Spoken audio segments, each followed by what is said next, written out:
ਮੇਰੇ ਪਿਆਰੇ ਪਰਿਵਾਰਜਨੋ, ਨਮਸਕਾਰ। ਮਨ ਕੀ ਬਾਤ ਦੇ ਇੱਕ ਹੋਰ ਐਪੀਸੋਡ ਵਿੱਚ ਮੈਨੂੰ ਤੁਹਾਡੇ ਨਾਲ ਦੇਸ਼ ਦੀ ਸਫਲਤਾ, ਦੇਸ਼ ਵਾਸੀਆਂ ਦੀ ਸਫਲਤਾ, ਉਹਨਾਂ ਦੇ ਪ੍ਰੇਰਣਾਦਾਇਕ ਜੀਵਨ ਸਫ਼ਰ ਨੂੰ ਸਾਂਝਾ ਕਰਨ ਦਾ ਮੌਕਾ ਮਿਲਿਆ ਹੈ। ਅੱਜ ਕੱਲ੍ਹ ਮੈਨੂੰ ਜ਼ਿਆਦਾਤਰ ਚਿੱਠੀਆਂ ਤੇ ਸੰਦੇਸ਼ ਮਿਲੇ ਨੇ ਜੋ ਮੁੱਖ ਤੌਰ ਉੱਤੇ ਦੋ ਵਿਸ਼ਿਆਂ 'ਤੇ ਨੇ।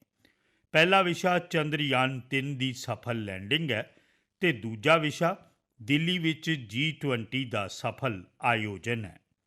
ਮੈਨੂੰ ਦੇਸ਼ ਦੇ ਹਰ ਹਿੱਸੇ ਤੋਂ, ਸਮਾਜ ਦੇ ਹਰ ਵਰਗ ਤੋਂ, ਹਰ ਉਮਰ ਦੇ ਲੋਕਾਂ ਤੋਂ ਅਣਗਿਣਤ ਪੱਤਰ ਮਿਲੇ ਨੇ। ਜਦੋਂ ਚੰਦਰਯਾਨ 3 ਦਾ ਲੈਂਡਰ ਚੰਦਰਮਾ 'ਤੇ ਉਤਰਨ ਵਾਲਾ ਸੀ ਤਾਂ ਕਰੋੜਾਂ ਲੋਕ ਵੱਖ-ਵੱਖ ਮਾਧਿਅਮਾਂ ਰਾਹੀਂ ਹਰ ਪਲ ਇਸ ਘਟਨਾ ਨੂੰ ਦੇਖ ਰਹੇ ਸਨ। ਇਸਰੋ ਦੇ YouTube ਲਾਈਵ ਚੈਨਲ ਉੱਤੇ ਇਸ ਘਟਨਾ ਨੂੰ 80 ਲੱਖ ਤੋਂ ਵੱਧ ਲੋਕਾਂ ਨੇ ਦੇਖਿਆ। ਇਹ ਆਪਣੇ ਆਪ ਵਿੱਚ ਇੱਕ ਰਿਕਾਰਡ ਹੈ। ਇਹ ਦਰਸਾਉਂਦਾ ਹੈ ਕਿ ਕਰੋੜਾਂ ਭਾਰਤੀਆਂ ਦਾ ਚੰਦਰਯਾਨ 3 ਨਾਲ ਕਿੰਨਾ ਡੂੰਘਾ ਲਗਾਵ ਹੈ।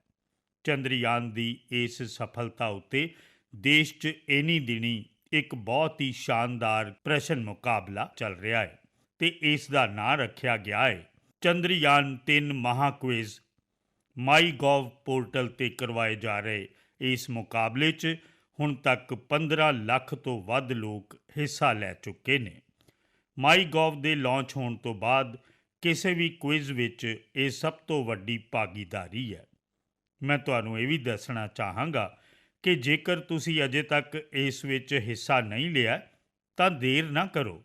ਇਸ ਵਿੱਚ ਅਜੇ 6 ਦਿਨ ਬਾਕੀ ਨੇ। ਇਸ ਕੁਇਜ਼ ਵਿੱਚ ਹਿੱਸਾ ਲਓ। ਮੇਰੀ ਪਰਿਵਾਰਜਨੋ, ਚੰਦਰਯਾਨ 3 ਦੀ ਸਫਲਤਾ ਤੋਂ ਬਾਅਦ G20 ਦੇ ਸ਼ਾਨਦਾਰ ਆਯੋਜਨ ਨੇ ਹਰ ਭਾਰਤੀ ਦੀ ਖੁਸ਼ੀ ਨੂੰ ਦੁੱਗਣਾ ਕਰ ਦਿੱਤਾ ਹੈ। ਭਾਰਤ ਮੰਡਪਮ ਆਪਣੇ ਆਪ ਵਿੱਚ ਇੱਕ ਸੈਲੀਬ੍ਰਿਟੀ ਦੀ ਤਰ੍ਹਾਂ ਬਣ ਗਿਆ ਹੈ। ਲੋਕ ਉਸ ਨਾਲ ਸੈਲਫੀ ਲੈ ਰਹੇ ਨੇ ਤੇ ਮਾਣ ਨਾਲ ਪੋਸਟ ਵੀ ਕਰ ਰਹੇ ਨੇ। ਇਸ ਸੰਮੇਲਨ 'ਚ ਭਾਰਤ ਨੇ ਅਫਰੀਕੀ ਸੰਘ ਨੂੰ G20 ਦਾ ਪੂਰਨ ਮੈਂਬਰ ਬਣਾ ਕੇ ਆਪਣੀ ਅਗਵਾਈ ਦਾ ਸਬੂਤ ਦਿੱਤਾ ਹੈ। ਤੁਹਾਨੂੰ ਯਾਦ ਹੋਏਗਾ, ਜਦੋਂ ਭਾਰਤ ਬਹੁਤ ਖੁਸ਼ਹਾਲ ਸੀ, ਸਾਡੇ ਦੇਸ਼ ਤੇ ਦੁਨੀਆ ਵਿੱਚ ਸਿਲਕ ਰੂਟ ਦੀ ਬਹੁਤ ਚਰਚਾ ਸੀ। ਇਹ ਸਿਲਕ ਰੂਟ ਵਪਾਰ ਦਾ ਇੱਕ ਪ੍ਰਮੁੱਖ ਮਾਧਿਅਮ ਸੀ। ਹੁਣ ਆਧੁਨਿਕ ਸਮੇਂ ਵਿੱਚ ਭਾਰਤ ਨੇ G20 ਵਿੱਚ ਇੱਕ ਹੋਰ ਆਰਥਿਕ ਗਲਿਆਰੇ ਦਾ ਸੁਝਾਅ ਦਿੱਤਾ ਹੈ। ਇਹ ਭਾਰਤ ਮੱਧ ਪੂਰਬ ਯੂਰਪ ਆਰਥਿਕ ਗਲਿਆਰਾ ਹੈ। ਇਹ ਕੋਰੀਡੋਰ ਆਉਣ ਵਾਲੇ ਸੈਂਕੜੇ ਸਾਲਾਂ ਤੱਕ ਵਿਸ਼ਵ ਵਪਾਰ ਦਾ ਆਧਾਰ ਬਣਨ ਜਾ ਰਿਹਾ ਹੈ ਤੇ ਇਤਿਹਾਸ ਹਮੇਸ਼ਾ ਯਾਦ ਰੱਖੇਗਾ ਕਿ ਇਸ ਲਾਂਘੇ ਦੀ ਸ਼ੁਰੂਆਤ ਭਾਰਤ ਦੀ ਧਰਤੀ 'ਤੇ ਹੋਈ ਸੀ। ਦੋਸਤੋ, G20 ਦੇ ਦੌਰਾਨ ਇਸ ਸਮਾਗਮ ਵਿੱਚ ਭਾਰਤ ਦੀ ਨੌਜਵਾਨ ਸ਼ਕਤੀ ਜਿਸ ਤਰ੍ਹਾਂ ਸ਼ਾਮਿਲ ਹੋਈ, ਉਸ ਬਾਰੇ ਅੱਜ ਇੱਕ ਵਿਸ਼ੇਸ਼ ਚਰਚਾ ਜ਼ਰੂਰੀ ਹੈ। ਪੂਰੇ ਸਾਲ ਦੌਰਾਨ ਦੇਸ਼ ਦੀਆਂ ਕਈ ਯੂਨੀਵਰਸਿਟੀਆਂ ਵਿੱਚ G20 ਨਾਲ ਸੰਬੰਧਿਤ ਪ੍ਰੋਗਰਾਮ ਹੋਏ। ਹੁਣ ਇਸ ਲੜੀ ਵਿੱਚ ਇੱਕ ਹੋਰ ਰੋਮਾਂਚਕ ਪ੍ਰੋਗਰਾਮ ਦਿੱਲੀ ਵਿੱਚ ਹੋਣ ਜਾ ਰਿਹਾ ਹੈ, G20 ਯੂਨੀਵਰਸਿਟੀ ਕਨੈਕਟ ਪ੍ਰੋਗਰਾਮ। ਇਸ ਪ੍ਰੋਗਰਾਮ ਰਾਹੀਂ ਦੇਸ਼ ਭਰ ਵਿੱਚ ਯੂਨੀਵਰਸਿਟੀ ਦੇ ਲੱਖਾਂ ਵਿਦਿਆਰਥੀ ਇੱਕ ਦੂਜੇ ਨਾਲ ਜੁੜਨਗੇ। IITs, IIMs, NITs ਤੇ ਮੈਡੀਕਲ ਕਾਲਜ ਵਰਗੀਆਂ ਕਈ ਵਕਾਰੀ ਸੰਸਥਾਵਾਂ ਵੀ ਇਸ ਵਿੱਚ ਹਿੱਸਾ ਲੈਣਗੀਆਂ। ਮੈਂ ਚਾਹਾਂਗਾ ਕਿ ਜੇਕਰ ਤੁਸੀਂ ਕਾਲਜ ਦੇ ਵਿਦਿਆਰਥੀ ਹੋ ਤਾਂ ਤੁਸੀਂ 26 ਸਤੰਬਰ ਨੂੰ ਹੋਣ ਵਾਲੇ ਇਸ ਪ੍ਰੋਗਰਾਮ ਨੂੰ ਜ਼ਰੂਰ ਦੇਖੋ ਤੇ ਇਸ ਵਿੱਚ ਸ਼ਾਮਿਲ ਹੋਵੋ। ਭਾਰਤ ਦੇ ਭਵਿੱਖ ਤੇ ਨੌਜਵਾਨਾਂ ਦੇ ਭਵਿੱਖ ਬਾਰੇ ਕਈ ਦਿਲਚਸਪ ਗੱਲਾਂ ਹੋਣ ਜਾ ਰਹੀਆਂ ਨੇ। ਮੈਂ ਖੁਦ ਇਸ ਪ੍ਰੋਗਰਾਮ ਵਿੱਚ ਹਿੱਸਾ ਲਵਾਂਗਾ। ਮੈਂ ਆਪਣੇ ਕਾਲਜ ਦੇ ਵਿਦਿਆਰਥੀਆਂ ਨਾਲ ਗੱਲਬਾਤ ਕਰਨ ਦੀ ਵੀ ਉਡੀਕ ਕਰ ਰਿਹਾ ਹਾਂ। ਮੇਰੇ ਪਰਿਵਾਰਜਨੋ, ਅੱਜ ਤੋਂ 2 ਦਿਨ ਬਾਅਦ 27 ਸਤੰਬਰ ਨੂੰ ਵਿਸ਼ਵ ਸੈਰ ਸਪਾਟਾ ਦਿਵਸ ਹੈ। ਕੁਝ ਲੋਕ ਸੈਰ ਸਪਾਟੇ ਨੂੰ ਸਿਰਫ ਸੈਰ ਸਪਾਟੇ ਦੇ ਸਾਧਨ ਵਜੋਂ ਦੇਖਦੇ ਨੇ, ਪਰ ਸੈਰ ਸਪਾਟੇ ਦਾ ਇੱਕ ਬਹੁਤ ਵੱਡਾ ਪਹਿਲੂ ਰੁਜ਼ਗਾਰ ਨਾਲ ਜੁੜਿਆ ਹੋਇਆ ਹੈ। ਕਿਹਾ ਜਾਂਦਾ ਹੈ ਕਿ ਜੇਕਰ ਕੋਈ ਸੈਕਟਰ ਘੱਟੋ ਘੱਟ ਨਿਵੇਸ਼ ਨਾਲ ਵੱਧ ਤੋਂ ਵੱਧ ਰੁਜ਼ਗਾਰ ਪੈਦਾ ਕਰਦਾ ਹੈ ਤਾਂ ਉਹ ਸੈਰ ਸਪਾਟਾ ਖੇਤਰ ਹੈ। ਸੈਰ ਸਪਾਟਾ ਖੇਤਰ ਨੂੰ ਵਧਾਉਣ ਲਈ ਕਿਸੇ ਵੀ ਦੇਸ਼ ਪ੍ਰਤੀ ਸਦਭਾਵਨਾ ਤੇ ਖਿੱਚ ਬਹੁਤ ਮਾਇਨੇ ਰੱਖਦੀ ਹੈ। ਪਿਛਲੇ ਕੁਝ ਸਾਲਾਂ 'ਚ ਭਾਰਤ ਪ੍ਰਤੀ ਖਿੱਚ ਕਾਫੀ ਵਧੀ ਹੈ ਤੇ G20 ਦੇ ਸਫਲ ਆਯੋਜਨ ਤੋਂ ਬਾਅਦ ਦੁਨੀਆ ਭਰ ਦੇ ਲੋਕਾਂ ਦੀ ਭਾਰਤ 'ਚ ਦਿਲਚਸਪੀ ਹੋਰ ਵੱਧ ਗਈ ਹੈ। ਦੋਸਤੋ, G20 ਲਈ 1 ਲੱਖ ਤੋਂ ਵੱਧ ਡੈਲੀਗੇਟ ਭਾਰਤ ਆਏ ਨੇ। ਉਹ ਇੱਥੋਂ ਦੀ ਵਿਭਿੰਨਤਾ, ਵੱਖ-ਵੱਖ ਪਰੰਪਰਾਵਾਂ, ਵੱਖ-ਵੱਖ ਤਰ੍ਹਾਂ ਦੇ ਭੋਜਨ ਤੇ ਸਾਡੇ ਵਿਰਸੇ ਤੋਂ ਜਾਣੂ ਹੋਏ ਨੇ। ਇੱਥੇ ਆਉਣ ਵਾਲੇ ਡੈਲੀਗੇਟ ਆਪਣੇ ਨਾਲ ਜੋ ਸ਼ਾਨਦਾਰ ਅਨੁਭਵ ਲੈ ਕੇ ਗਏ ਨੇ, ਉਸ ਨਾਲ ਸੈਰ ਸਪਾਟੇ ਦਾ ਹੋਰ ਵਿਸਤਾਰ ਹੋਏਗਾ। ਤੁਸੀਂ ਸਾਰੇ ਜਾਣਦੇ ਹੋ ਕਿ ਭਾਰਤ ਵਿੱਚ 1 ਤੋਂ ਵੱਧ ਵਿਸ਼ਵ ਵਿਰਾਸਤੀ ਥਾਵਾਂ ਨੇ ਤੇ ਉਹਨਾਂ ਦੀ ਗਿਣਤੀ ਲਗਾਤਾਰ ਵਧ ਰਹੀ ਹੈ। ਕੁਝ ਦਿਨ ਪਹਿਲਾਂ ਹੀ ਸ਼ਾਂਤੀ ਨਿਕੇਤਨ ਤੇ ਕਰਨਾਟਕ ਦੇ ਪਵਿੱਤਰ ਹੋਇਸਡਾ ਮੰਦਰਾਂ ਨੂੰ ਵਿਸ਼ਵ ਵਿਰਾਸਤੀ ਸਥਾਨ ਐਲਾਨਿਆ ਗਿਆ ਹੈ। ਮੈਂ ਇਸ ਸ਼ਾਨਦਾਰ ਪ੍ਰਾਪਤੀ ਲਈ ਸਾਰੇ ਦੇਸ਼ ਵਾਸੀਆਂ ਨੂੰ ਵਧਾਈ ਦਿੰਦਾ ਹਾਂ। ਮੈਨੂੰ 2018 ਵਿੱਚ ਸ਼ਾਂਤੀ ਨਿਕੇਤਨ ਦਾ ਦੌਰਾ ਕਰਨ ਦਾ ਸੁਭਾਗ ਪ੍ਰਾਪਤ ਹੋਇਆ। ਗੁਰੂਦੇਵ ਰਵਿੰਦਰਨਾਥ ਟੈਗੋਰ ਸ਼ਾਂਤੀ ਨਿਕੇਤਨ ਨਾਲ ਜੁੜੇ ਹੋਏ ਸਨ। ਗੁਰੂਦੇਵ ਰਵਿੰਦਰਨਾਥ ਟੈਗੋਰ ਨੇ ਇੱਕ ਪ੍ਰਾਚੀਨ ਸੰਸਕ੍ਰਿਤ ਸ਼ਲੋਕ ਤੋਂ ਸ਼ਾਂਤੀ ਨਿਕੇਤਨ ਦਾ ਮੋਟੋ ਲਿਆ ਸੀ। ਉਹ ਸ਼ਲੋਕ ਹੈ, ਯਤਰ ਵਿਸ਼ਵਮ ਭਵਤੇਕ ਨੀਡਮ, ਭਾਵ ਜਿੱਥੇ ਇੱਕ ਛੋਟਾ ਜਿਹਾ ਆਲ੍ਹਣਾ ਸਾਰੀ ਦੁਨੀਆ ਨੂੰ ਸਮੇਟ ਸਕਦਾ ਹੈ। ਕਰਨਾਟਕਾ ਦੇ ਹੋਇਸਡਾ ਮੰਦਰ, ਜਿਨ੍ਹਾਂ ਨੂੰ ਯੂਨੈਸਕੋ ਦੀ ਵਿਸ਼ਵ ਵਿਰਾਸਤ ਸੂਚੀ ਵਿੱਚ ਸ਼ਾਮਿਲ ਕੀਤਾ ਗਿਆ ਹੈ, 13ਵੀਂ ਸਦੀ ਦੇ ਆਪਣੇ ਸ਼ਾਨਦਾਰ ਆਰਕੀਟੈਕਚਰ ਲਈ ਜਾਣੇ ਜਾਂਦੇ ਨੇ।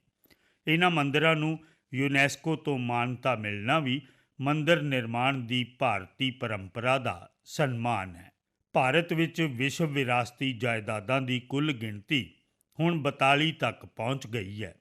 ਭਾਰਤ ਦੀ ਕੋਸ਼ਿਸ਼ ਹੈ ਕਿ ਸਾਡੀਆਂ ਵੱਧ ਤੋਂ ਵੱਧ ਇਤਿਹਾਸਕ ਤੇ ਸੱਭਿਆਚਾਰਕ ਥਾਵਾਂ ਨੂੰ ਵਿਸ਼ਵ ਵਿਰਾਸਤੀ ਸਥਾਨਾਂ ਵਜੋਂ ਮਾਨਤਾ ਮਿਲੇ। ਮੈਂ ਤੁਹਾਨੂੰ ਸਾਰਿਆਂ ਨੂੰ ਬੇਨਤੀ ਕਰਦਾ ਕਿ ਜਦੋਂ ਵੀ ਤੁਸੀਂ ਕਿਤੇ ਘੁੰਮਣ ਦੀ ਯੋਜਨਾ ਬਣਾਉਂਦੇ ਹੋ, ਭਾਰਤ ਦੀ ਵਿਭਿੰਨਤਾ ਨੂੰ ਦੇਖਣ ਦੀ ਕੋਸ਼ਿਸ਼ ਕਰੋ। ਵੱਖ-ਵੱਖ ਰਾਜਾਂ ਦੇ ਸੱਭਿਆਚਾਰ ਨੂੰ ਸਮਝਣ ਲਈ ਵਿਰਾਸਤੀ ਥਾਵਾਂ 'ਤੇ ਜਾਓ। ਇਸ ਦੇ ਨਾਲ ਤੁਸੀਂ ਨਾ ਸਿਰਫ ਆਪਣੇ ਦੇਸ਼ ਦੇ ਸ਼ਾਨਦਾਰ ਇਤਿਹਾਸ ਤੋਂ ਜਾਣੂ ਹੋਵੋਗੇ, ਤੁਸੀਂ ਸਥਾਨਕ ਲੋਕਾਂ ਦੀ ਆਮਦਨ ਵਧਾਉਣ ਦਾ ਇੱਕ ਮਹੱਤਵਪੂਰਨ ਮਾਧਿਅਮ ਵੀ ਬਣੋਗੇ। ਮੇਰੇ ਪਰਿਵਾਰਜਨੋ, ਭਾਰਤੀ ਸੱਭਿਆਚਾਰ ਤੇ ਭਾਰਤੀ ਸੰਗੀਤ ਹੁਣ ਗਲੋਬਲ ਹੋ ਗਿਆ ਹੈ। ਉਹਨਾਂ ਪ੍ਰਤੀ ਦੁਨੀਆ ਭਰ ਦੇ ਲੋਕਾਂ ਦਾ ਲਗਾਵ ਦਿਨੋਂ ਦਿਨ ਵੱਧਦਾ ਜਾ ਰਿਹਾ ਹੈ। ਮੈਂ ਤੁਹਾਨੂੰ ਇੱਕ ਪਿਆਰੀ ਧੀ ਦੁਆਰਾ ਕੀਤੀ ਇੱਕ ਪੇਸ਼ਕਾਰੀ ਦਾ ਇੱਕ ਛੋਟਾ ਆਡੀਓ ਸੁਣਵਾਉਣਾ।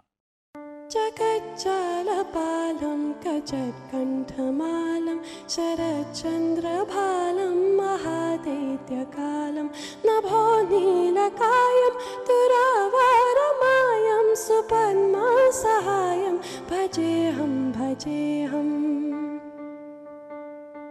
नागेन्द्रहाराय त्रैलोचनाय भस्मङ्गरागाय माहेश्वराय नित्याय शुद्धाय दिगम्बराय तस्मै नकाराय नमः शिवाय।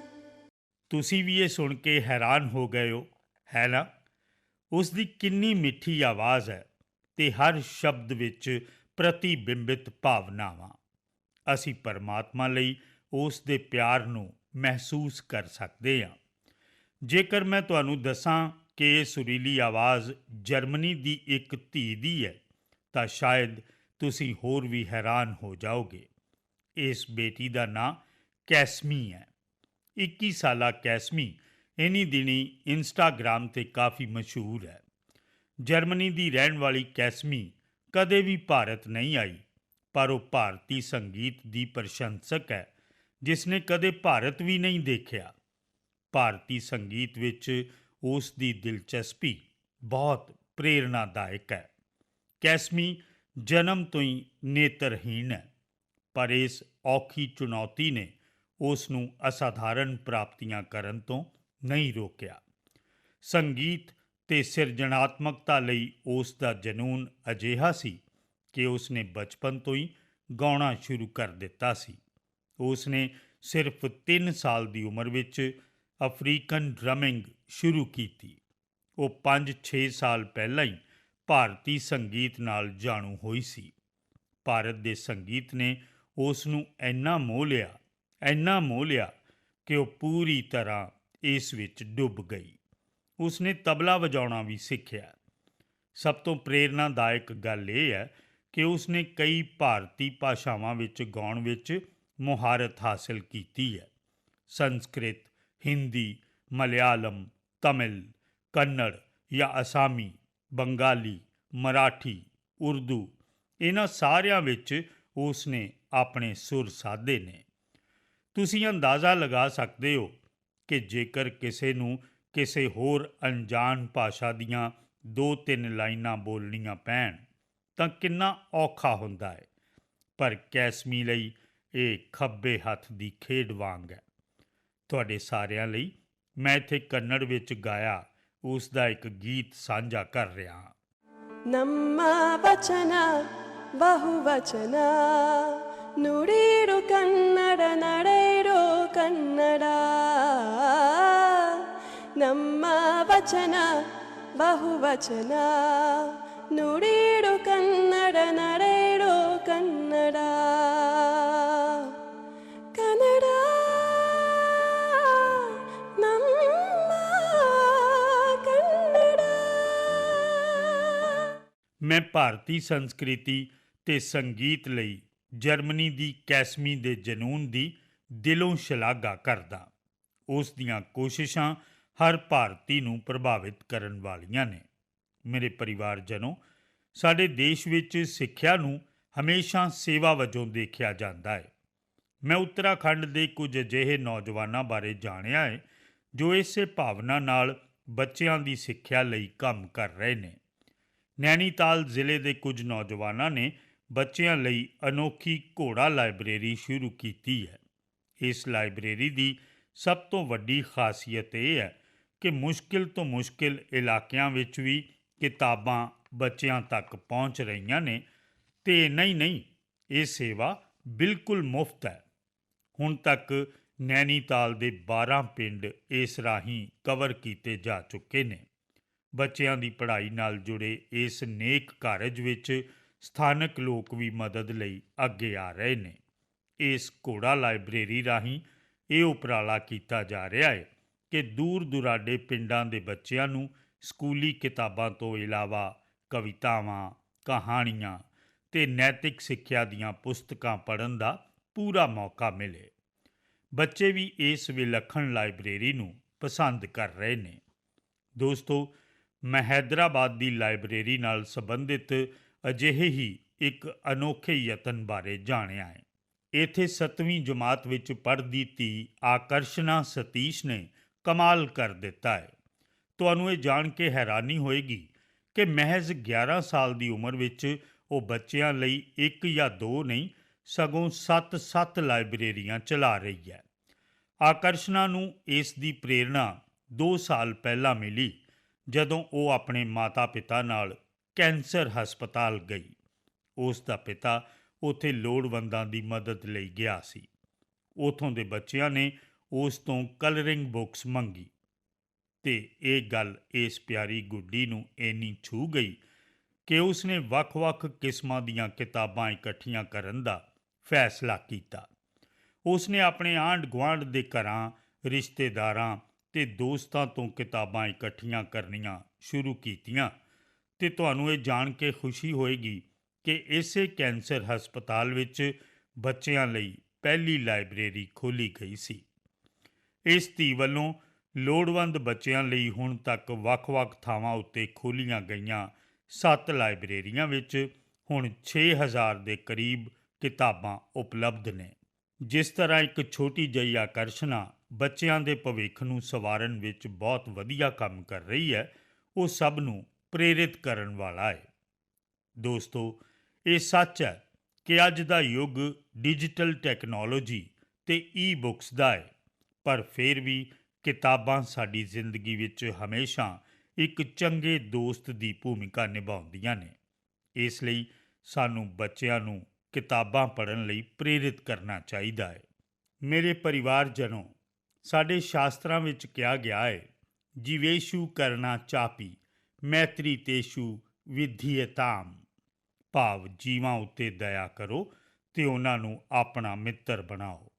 ਸਾਡੇ ਜ਼ਿਆਦਾਤਰ ਦੇਵੀ ਦੇਵਤਿਆਂ ਦੀ ਸਵਾਰੀ ਪਸ਼ੂ ਪੰਛੀ ਨੇ।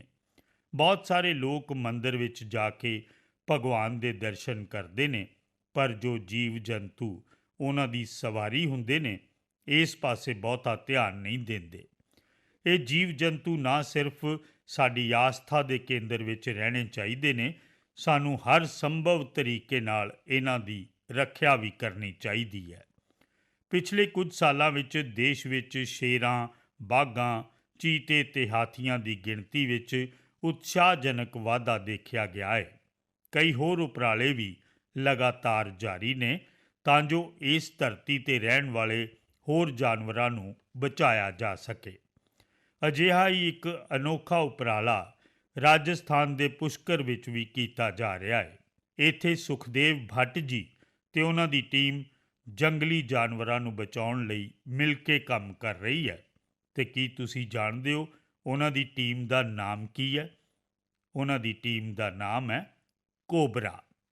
ਇਹ ਖਤਰਨਾਕ ਨਾਮ ਇਸ ਲਈ ਹੈ ਕਿਉਂਕਿ ਉਹਨਾਂ ਦੀ ਟੀਮ ਇਸ ਖੇਤਰ ਵਿੱਚ ਖਤਰਨਾਕ ਸੱਪਾਂ ਨੂੰ ਬਚਾਉਣ ਦਾ ਕੰਮ ਵੀ ਕਰਦੀ ਹੈ। ਇਸ ਟੀਮ 'ਚ ਵੱਡੀ ਗਿਣਤੀ 'ਚ ਲੋਕ ਸ਼ਾਮਿਲ ਨੇ ਜੋ ਸਿਰਫ ਇੱਕ ਕਾਲ 'ਤੇ ਮੌਕੇ 'ਤੇ ਪਹੁੰਚ ਕੇ ਆਪਣੇ ਮਿਸ਼ਨ 'ਚ ਜੁਟ ਜਾਂਦੇ ਨੇ। ਸੁਖਦੇਵ ਜੀ ਦੀ ਇਹ ਟੀਮ ਹੁਣ ਤੱਕ 30,000 ਤੋਂ ਵੱਧ ਜ਼ਹਿਰੀਲੇ ਸੱਪਾਂ ਦੀ ਜਾਨ ਬਚਾ ਚੁੱਕੀ ਹੈ।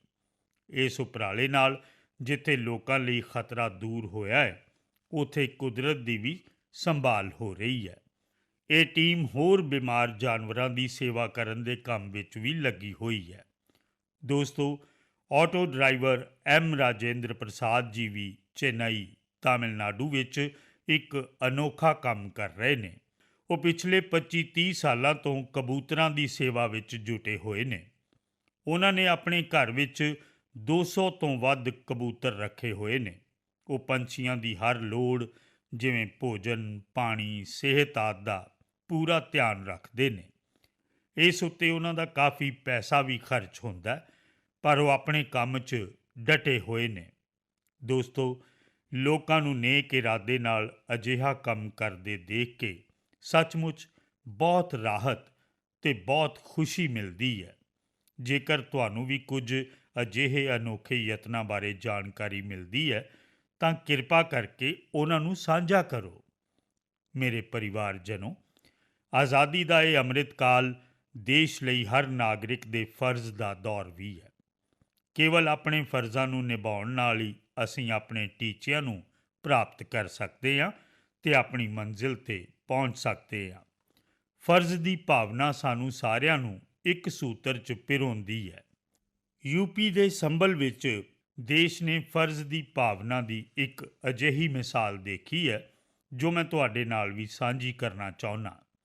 ਜ਼ਰਾ ਸੋਚੋ, ਇੱਥੇ 70 ਤੋਂ ਵੱਧ ਪਿੰਡ ਨੇ, ਹਜ਼ਾਰਾਂ ਦੀ ਆਬਾਦੀ ਹੈ ਤੇ ਸਾਰੇ ਲੋਕ ਇਕੱਠੇ ਹੋ ਕੇ ਇੱਕ ਟੀਚੇ ਨੂੰ ਪ੍ਰਾਪਤ ਕਰਨ ਲਈ ਇਕਜੁੱਟ ਹੋ ਜਾਂਦੇ ਨੇ। ਅਜਿਹਾ ਬਹੁਤ ਘੱਟ ਹੁੰਦਾ ਹੈ, ਪਰ ਸੰਭਲ ਦੇ ਲੋਕਾਂ ਨੇ ਅਜਿਹਾ ਕਰਕੇ ਵਿਖਾਇਆ।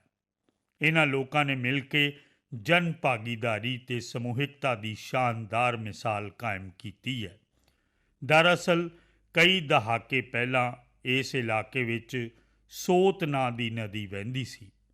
ਅਮਰੋਹਾ ਤੋਂ ਸ਼ੁਰੂ ਹੋ ਕੇ ਸੰਭਲ ਤੋਂ ਹੋ ਕੇ ਬਦਾਯੂੰ ਤੱਕ ਵਹਿਣ ਵਾਲੀ ਇਹ ਨਦੀ ਕਿਸੇ ਸਮੇਂ ਇਸ ਖੇਤਰ ਵਿੱਚ ਜੀਵਨ ਦੇਣ ਵਾਲੀ ਨਦੀ ਵਜੋਂ ਜਾਣੀ ਜਾਂਦੀ ਸੀ। ਇਸ ਨਦੀ ਵਿੱਚ ਪਾਣੀ ਲਗਾਤਾਰ ਵਗਦਾ ਰਹਿੰਦਾ ਸੀ, ਜੋ ਕਿ ਇੱਥੋਂ ਦੇ ਕਿਸਾਨਾਂ ਦੀ ਖੇਤੀ ਦਾ ਮੁੱਖ ਆਧਾਰ ਸੀ। ਸਮੇਂ ਦੇ ਨਾਲ ਦਰਿਆ ਦਾ ਵਹਾਅ ਘਟਦਾ ਗਿਆ। ਜਿਨ੍ਹਾਂ ਰਾਹਾਂ ਤੋਂ ਇਹ ਨਦੀ ਵਗਦੀ ਸੀ, ਉਹਨਾਂ ਰਾਹਾਂ ਉੱਤੇ ਕਬਜ਼ੇ ਹੋ ਗਏ ਤੇ ਇਹ ਨਦੀ ਅਲੋਪ ਹੋ ਗਈ। ਸਾਡੇ ਦੇਸ਼ ਵਿੱਚ ਜੋ ਨਦੀ ਨੂੰ ਆਪਣੀ ਮਾਂ ਮੰਨਦਾ, ਸੰਭਲ ਦੇ ਲੋਕਾਂ ਨੇ ਵੀ ਇਸ ਸੋਤ ਨਦੀ ਨੂੰ ਮੁੜ ਸੁਰਜੀਤ ਕਰਨ ਦਾ ਸੰਕਲਪ ਲਿਆ ਹੈ। ਪਿਛਲੇ ਸਾਲ ਦਸੰਬਰ ਵਿੱਚ 70 ਤੋਂ ਵੱਧ ਗ੍ਰਾਮ ਪੰਚਾਇਤਾਂ ਨੇ ਮਿਲ ਕੇ ਸੋਤ ਨਦੀ ਦੇ ਪੁਨਰ ਸੁਰਜੀਤੀ ਦਾ ਕੰਮ ਸ਼ੁਰੂ ਕੀਤਾ ਸੀ। ਗ੍ਰਾਮ ਪੰਚਾਇਤਾਂ ਦੇ ਲੋਕਾਂ ਨੇ ਸਰਕਾਰੀ ਵਿਭਾਗਾਂ ਨੂੰ ਵੀ ਆਪਣੇ ਨਾਲ ਲਿਆ। ਤੁਹਾਨੂੰ ਇਹ ਜਾਣ ਕੇ ਖੁਸ਼ੀ ਹੋਏਗੀ ਕਿ ਸਾਲ ਦੇ ਪਹਿਲੇ 6 ਮਹੀਨਿਆਂ 'ਚ ਹੀ ਇਹਨਾਂ ਲੋਕਾਂ ਨੇ 100 ਕਿਲੋਮੀਟਰ ਤੋਂ ਜ਼ਿਆਦਾ ਨਦੀ ਮਾਰਗ ਦਾ ਪੁਨਰਵਾਸ ਕੀਤਾ ਸੀ। ਜਦੋਂ ਬਰਸਾਤ ਦਾ ਮੌਸਮ ਸ਼ੁਰੂ ਹੋਇਆ ਤਾਂ ਇੱਥੋਂ ਦੇ ਲੋਕਾਂ ਦੀ ਮਿਹਨਤ ਰੰਗ ਲਿਆਈ ਤੇ ਸੋਤ ਨਦੀ ਪਾਣੀ ਨਾਲ ਨੱਕੋ ਨੱਕ ਭਰ ਗਈ। ਇਹ ਇੱਥੋਂ ਦੇ ਕਿਸਾਨਾਂ ਲਈ ਖੁਸ਼ੀ ਦਾ ਵੱਡਾ ਮੌਕਾ ਬਣ ਕੇ ਆਇਆ ਹੈ। ਲੋਕਾਂ ਨੇ ਨਦੀ ਦੇ ਕੰਢੇ 10,000 ਤੋਂ ਵੱਧ ਬਾਂਸ ਦੇ ਬੂਟੇ ਵੀ ਲਗਾਏ ਨੇ ਤਾਂ ਜੋ ਇਸ ਦੇ ਕਿਨਾਰੇ ਪੂਰੀ ਤਰ੍ਹਾਂ ਸੁਰੱਖਿਅਤ ਰਹਿਣ। 30,000 ਤੋਂ ਵੱਧ ਗੰਬੂਸੀਆ ਮੱਛੀਆਂ ਵੀ ਨਦੀ ਦੇ ਪਾਣੀ ਵਿੱਚ ਛੱਡੀਆਂ ਗਈਆਂ ਨੇ ਤਾਂ ਜੋ ਮੱਛਰ ਪੈਦਾ ਨਾ ਹੋਣ।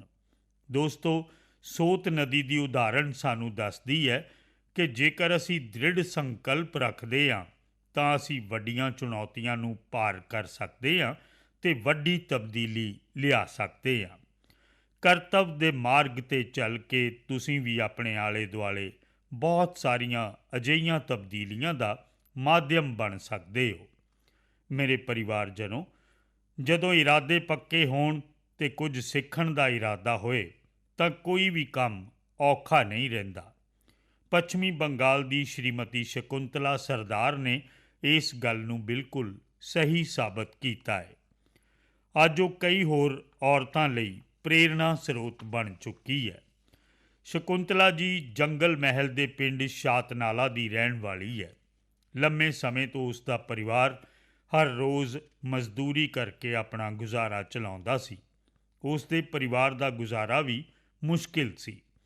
ਫਿਰ ਉਸ ਨੇ ਨਵੇਂ ਰਸਤੇ 'ਤੇ ਚੱਲਣ ਦਾ ਫੈਸਲਾ ਕੀਤਾ ਤੇ ਸਫਲਤਾ ਹਾਸਲ ਕਰਕੇ ਸਭ ਨੂੰ ਹੈਰਾਨ ਕਰ ਦਿੱਤਾ।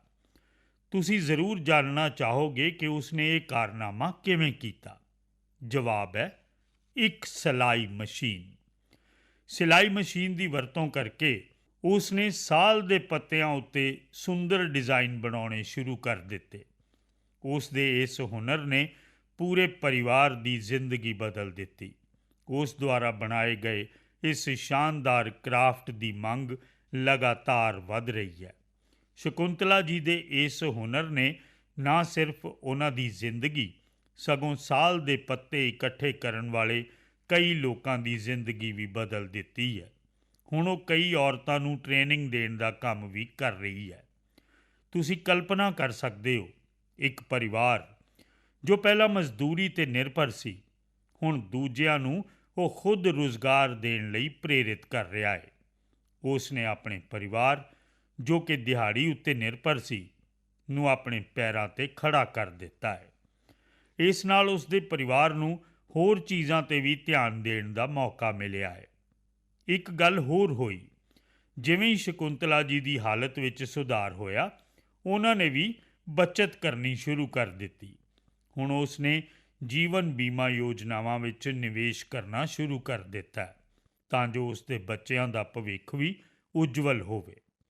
ਸ਼ਕੁੰਤਲਾ ਜੀ ਦੇ ਜਜ਼ਬੇ ਦੀ ਜਿੰਨੀ ਪ੍ਰਸ਼ੰਸਾ ਕੀਤੀ ਜਾਏ ਘੱਟ ਹੈ। ਭਾਰਤ ਦੇ ਲੋਕ ਅਜਿਹੀ ਪ੍ਰਤਿਭਾ ਨਾਲ ਭਰੇ ਹੋਏ ਨੇ। ਤੁਸੀਂ ਉਹਨਾਂ ਨੂੰ ਮੌਕਾ ਦਿਓ ਤੇ ਦੇਖੋ ਕਿ ਉਹ ਕੀ ਕਮਾਲ ਕਰਦੇ ਨੇ। ਮੇਰੇ ਪਰਿਵਾਰਜਨੋ, ਦਿੱਲੀ ਵਿੱਚ G20 ਸੰਮੇਲਨ ਦੌਰਾਨ ਉਸ ਦ੍ਰਿਸ਼ ਨੂੰ ਭਲਾ ਕੌਣ ਭੁੱਲ ਸਕਦਾ ਹੈ ਜਦੋਂ ਵਿਸ਼ਵ ਦੇ ਕਈ ਨੇਤਾ ਬਾਪੂ ਨੂੰ ਸ਼ਰਧਾਂਜਲੀ ਦੇਣ ਲਈ ਇਕੱਠੇ ਰਾਜਘਾਟ ਪਹੁੰਚੇ ਸਨ। ਇਹ ਇਸ ਗੱਲ ਦਾ ਵੱਡਾ ਸਬੂਤ ਹੈ ਕਿ ਬਾਪੂ ਦੇ ਵਿਚਾਰ ਅੱਜ ਵੀ ਦੁਨੀਆ ਭਰ ਵਿੱਚ ਕਿੰਨੇ ਪ੍ਰਾਸੰਗਿਕ ਨੇ। ਮੈਨੂੰ ਇਸ ਗੱਲ ਦੀ ਵੀ ਖੁਸ਼ੀ ਹੈ ਕਿ ਗਾਂਧੀ ਜਯੰਤੀ ਦੇ ਮੌਕੇ ਉੱਤੇ ਦੇਸ਼ ਭਰ 'ਚ ਸਵੱਛਤਾ ਨਾਲ ਜੁੜੇ ਕਈ ਪ੍ਰੋਗਰਾਮ ਉਲੀਕੇ ਗਏ ਨੇ। ਕੇਂਦਰ ਸਰਕਾਰ ਦੇ ਸਾਰੇ ਦਫ਼ਤਰਾਂ ਵਿੱਚ ਸਵੱਛਤਾ ਹੀ ਸੇਵਾ ਅਭਿਆਨ ਪੂਰੇ ਉਤਸ਼ਾਹ ਨਾਲ ਚੱਲ ਰਿਹਾ ਹੈ। ਇੰਡੀਅਨ ਸਵੱਛਤਾ ਲੀਗ ਵਿੱਚ ਵੀ ਬਹੁਤ ਚੰਗੀ ਭਾਗੀਦਾਰੀ ਦੇਖਣ ਨੂੰ ਮਿਲ ਰਹੀ ਹੈ। ਅੱਜ ਮੈਂ ਮਨ ਕੀ ਬਾਤ ਰਾਹੀਂ ਸਾਰੇ ਦੇਸ਼ ਵਾਸੀਆਂ ਨੂੰ ਇੱਕ ਬੇਨਤੀ ਵੀ ਕਰਨਾ ਚਾਹੁੰਦਾ। 1 ਅਕਤੂਬਰ ਯਾਨੀ ਐਤਵਾਰ ਨੂੰ ਸਵੇਰੇ 10 ਵਜੇ ਸਵੱਛਤਾ ਬਾਰੇ ਇੱਕ ਵੱਡਾ ਸਮਾਗਮ ਕਰਾਇਆ ਜਾ ਰਿਹਾ ਹੈ। ਤੁਸੀਂ ਵੀ ਆਪਣਾ ਸਮਾਂ ਕੱਢ ਕੇ ਸਫਾਈ ਨਾਲ ਸੰਬੰਧਿਤ ਇਸ ਮੁਹਿੰਮ ਵਿੱਚ ਮਦਦ ਕਰੋ।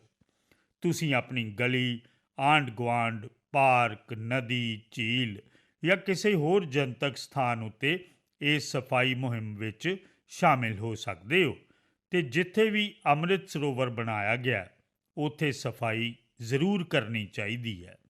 ਸਫਾਈ ਦਾ ਇਹ ਕਾਰਜ ਗਾਂਧੀ ਜੀ ਨੂੰ ਸੱਚੀ ਸ਼ਰਧਾਂਜਲੀ ਹੋਏਗੀ। ਮੈਂ ਤੁਹਾਨੂੰ ਦੁਬਾਰਾ ਯਾਦ ਦਿਵਾਉਣਾ ਚਾਹਾਂਗਾ ਕਿ ਗਾਂਧੀ ਜਯੰਤੀ ਦੇ ਇਸ ਮੌਕੇ ਉੱਤੇ ਤੁਹਾਨੂੰ ਖਾਦੀ ਦਾ ਕੁਝ ਉਤਪਾਦ ਜ਼ਰੂਰ ਖਰੀਦਣਾ ਚਾਹੀਦਾ ਹੈ। ਮੇਰੇ ਪਰਿਵਾਰਜਨੋ, ਸਾਡੇ ਦੇਸ਼ ਵਿੱਚ ਤਿਉਹਾਰਾਂ ਦਾ ਸੀਜ਼ਨ ਵੀ ਸ਼ੁਰੂ ਹੋ ਗਿਆ ਹੈ। ਹੋ ਸਕਦਾ ਹੈ ਕਿ ਤੁਸੀਂ ਸਾਰੇ ਆਪਣੇ ਘਰ ਵਿੱਚ ਕੁਝ ਨਵਾਂ ਖਰੀਦਣ ਦੀ ਯੋਜਨਾ ਬਣਾ ਰਹੇ ਹੋਵੋ। ਕੋਈ ਇਸ ਉਡੀਕ ਵਿੱਚ ਹੋਏਗਾ ਕਿ ਉਹ ਨਵਰਾਤਰੀ ਦੌਰਾਨ ਆਪਣਾ ਸ਼ੁਭ ਕੰਮ ਸ਼ੁਰੂ ਕਰੇਗਾ। ਜੋਸ਼ ਅਤੇ ਉਤਸ਼ਾਹ ਦੇ ਇਸ ਮਾਹੌਲ ਵਿੱਚ ਤੁਹਾਨੂੰ ਵੋਕਲ ਫਾਰ ਲੋਕਲ ਦਾ ਮੰਤਰ ਵੀ ਜ਼ਰੂਰ ਯਾਦ ਰੱਖਣਾ ਚਾਹੀਦਾ ਹੈ। ਜਿੱਥੋਂ ਤੱਕ ਹੋ ਸਕੇ ਤੁਹਾਨੂੰ ਭਾਰਤ ਵਿੱਚ ਬਣੀਆਂ ਵਸਤਾਂ ਖਰੀਦਣੀਆਂ ਚਾਹੀਦੀਆਂ ਨੇ। ਭਾਰਤੀ ਉਤਪਾਦਾਂ ਦੀ ਵਰਤੋਂ ਕਰਨੀ ਚਾਹੀਦੀ ਹੈ ਅਤੇ ਸਿਰਫ ਮੇਡ ਇਨ ਇੰਡੀਆ ਦਾ ਸਮਾਨ ਹੀ ਤੋਹਫੇ ਵਜੋਂ ਦਿਓ। ਤੁਹਾਡੀ ਛੋਟੀ ਜਿਹੀ ਖੁਸ਼ੀ ਕਿਸੇ ਹੋਰ ਦੇ ਪਰਿਵਾਰ ਲਈ ਵੱਡੀ ਖੁਸ਼ੀ ਦਾ ਕਾਰਨ ਬਣ ਜਾਏਗੀ। ਤੁਹਾਡੇ ਵੱਲੋਂ ਖਰੀਦੀਆਂ ਗਈਆਂ ਭਾਰਤੀ ਵਸਤਾਂ ਦਾ ਸਿੱਧਾ ਲਾਭ ਸਾਡੇ ਮਜ਼ਦੂਰਾਂ, ਕਾਮਿਆਂ, ਕਾਰੀਗਰਾਂ ਅਤੇ ਹੋਰ ਵਿਸ਼ਵਕਰਮਾ ਭਰਾਵਾਂ ਅਤੇ ਭੈਣਾਂ ਨੂੰ ਹੋਏਗਾ। ਅੱਜ ਕੱਲ੍ਹ ਬਹੁਤ ਸਾਰੇ ਸਟਾਰਟਅਪਸ ਸਥਾਨਕ ਉਤਪਾਦਾਂ ਨੂੰ ਵੀ ਉਤਸ਼ਾਹਿਤ ਕਰ ਰਹੇ ਨੇ। ਜੇਕਰ ਤੁਸੀਂ ਲੋਕਲ ਚੀਜ਼ਾਂ ਖਰੀਦਦੇ ਹੋ ਤਾਂ ਸਟਾਰਟਅਪਸ ਦੇ ਇਹਨਾਂ ਨੌਜਵਾਨਾਂ ਨੂੰ ਵੀ ਫਾਇਦਾ ਹੋਏਗਾ। ਮੇਰੇ ਪਿਆਰੇ ਪਰਿਵਾਰਜਨੋ, ਅੱਜ ਮਨ ਕੀ ਬਾਤ ਵਿੱਚ ਸਿਰਫ ਇੰਨਾ ਹੀ। ਅਗਲੀ ਵਾਰ ਜਦੋਂ ਮੈਂ ਤੁਹਾਨੂੰ ਮਨ ਕੀ ਬਾਤ ਵਿੱਚ ਮਿਲਾਂਗਾ, ਨਵਰਾਤਰੀ ਅਤੇ ਦੁਸਹਿਰਾ ਲੰਘ ਗਿਆ ਹੋਏਗਾ। ਤਿਉਹਾਰਾਂ ਦੇ ਇਸ ਮੌਸਮ ਵਿੱਚ ਤੁਸੀਂ ਵੀ ਹਰ ਤਿਉਹਾਰ ਪੂਰੇ ਉਤਸ਼ਾਹ ਨਾਲ ਮਨਾਓ। ਤੁਹਾਡੇ ਪਰਿਵਾਰ ਵਿੱਚ ਖੁਸ਼ੀਆਂ ਰਹਿਣ, ਇਹੀ ਮੇਰੀ ਕਾਮਨਾ ਹੈ। ਤੁਹਾਨੂੰ ਇਹਨਾਂ ਤਿਉਹਾਰਾਂ ਦੀਆਂ ਬਹੁਤ ਬਹੁਤ ਸ਼ੁਭ ਕਾਮਨਾਵਾਂ। ਫੇਰ ਮਿਲਾਂਗੇ ਹੋਰ ਨਵੇਂ ਵਿਸ਼ਿਆਂ ਨਾਲ, ਦੇਸ਼ ਵਾਸੀਆਂ ਦੀਆਂ ਨਵੀਆਂ ਕਾਮਯਾਬੀਆਂ ਨਾਲ। ਤੁਸੀਂ ਮੈਨੂੰ ਆਪਣੇ ਸੁਨੇਹੇ ਭੇਜਦੇ ਰਹੋ। ਆਪਣੇ ਅਨੁਭਵ ਸਾਂਝੇ ਕਰਨਾ ਨਾ ਭੁੱਲੋ। ਮੈਂ ਉਡੀਕ ਕਰਾਂਗਾ। ਤੁਹਾਡਾ ਬਹੁਤ ਬਹੁਤ ਧੰਨਵਾਦ। ਨਮਸਕਾਰ।